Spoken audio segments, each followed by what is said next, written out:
Hi friends, কেমন আছো তোমরা সবাই? আশা করি ভালো আছো আর আমিও ভালো আছি। দেখো, তো আজকে আমি সামনেই পুজো, বুঝতে পারছো তো, ঘর পরিষ্কার করেছি। আজকে খুব টায়ার্ড, কোনো ভিডিও দিতে পারিনি, এর জন্য বড়। তো ভাবলাম ঠান্ডাও লেগে গেছে আজকে বেলাতে স্নান করে, তো ভাবলাম কেননা আজকে একটা ভিডিও দেওয়া যাক। মানে ধরো কতবার আমি হ্যাঁচু ফেলতে পারি, ঠিক আছে? তো চলো দেখা যাক।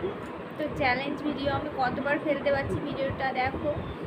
তো ফুল ওয়াচ করো আর পাশে থেকো, ঠিক আছে? আর ভিডিওটা কেমন লেগেছে অবশ্যই জানাও। তো আর আমার পাশে থেকো আর ভিডিওটা ফুল। আর আমার চ্যানেল যদি নতুন হয়ে থাকো তো আমার চ্যানেলটাকে প্লিজ সাবস্ক্রাইব করে দিও আর পাশে থাকা বেলটা বাজিয়ে দিও, ঠিক আছে? তো এই দেখো, এটা কাগজের টুকরো নিয়েছি, এটাতে আমি স্টার্ট করব, ঠিক আছে? তো দেখো বন্ধুরা, দেখতে থাকো, ঠিক আছে? তো স্টার্ট করা যাক। তো দেখো,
তো আর বেশি পারবো না, ঠিক আছে বন্ধুরা? এখানেই ভিডিওটা শেষ করবো, বেশি বড় করবো না ভিডিওটা। তো জানো তো এই হ্যাঁচু ফেলাটা কখন হয় বেশি, বা হ্যাঁচুটা কখন হয়? যখন ঠান্ডা লাগে তখন বেশি হয়। তো আমার ঠান্ডাও লেগেছিলো অল্প একটু, তো ধুলো ঝেড়েছি আজকে, বুঝতে পারছো, ঘরটা পরিষ্কার করেছি। তো ভিডিওটা কেমন লেগেছে আর আমার চ্যালেঞ্জ ভিডিওটা কেমন হয়েছে তোমরা অবশ্যই জানাও, ঠিক আছে? আর বেশি বড় করবো না, এত দূরই আর পারবো না, কারণ প্রচণ্ড একই তো সারাদিন ঘর পরিষ্কার করেছি, তারপরে টায়ার্ড, সেজন্য বড় ভিডিও দিতে পারিনি দুদিন ধরে। সেজন্য আজকে একটা বড় ভিডিও, মানে এই ছোট্টর মধ্যে একটা ভিডিও বানালাম। তো তোমরা দেখো, ফুল ওয়াচ করো আর আমার পাশে থেকো, আমার চ্যানেলটাকে সাবস্ক্রাইব করে দিও। আমার যদি নতুন বন্ধু হয়ে থাকো ভিডিওতে, তাহলে চ্যানেলটা সাবস্ক্রাইব করে দিও আর আমার পাশে থেকো, ঠিক আছে? টাটা। আর যদি আমার এরকম ভিডিও আরও দেখতে চাও তো কমেন্ট করে অবশ্যই জানাবে। ঠিক আছে বন্ধুরা।